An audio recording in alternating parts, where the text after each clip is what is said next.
এই যে ঝকমকে জায়গাটা দেখতে পাচ্ছেন, মূলত মেয়েদের মন এখানেই আটকায়।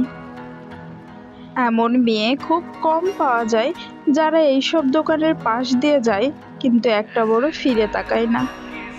আমি তো ভীষণ তাকাই, আমার খুব ভালো লাগে। আমার সব থেকে বেশি ভালো লাগে এইসব ইয়াররিংস আর হাতের চুড়ি। আসলে আমার যখন মন খারাপ হয় আমি তখন নতুন নতুন কানের দুল পরি, হাতে চুড়ি পরি, একটু সাজুগুজু করে নিই, তাহলেই আমার মন ভালো হয়ে যায়। আসলে যেসব মেয়েরা সাজগোজ পছন্দ করে শুধু যে তাদের জন্যই এইসব, এমনটা না। প্রত্যেকটা মেয়েরই এইদিকে একটি আলাদা দুর্বলতা কাজ করে। আমারও করে, আমার একটু বেশিই করে। কারণ আমি আমার পছন্দগুলোকে সবার আগে প্রাধান্য দেই। তাই কিছু ভালো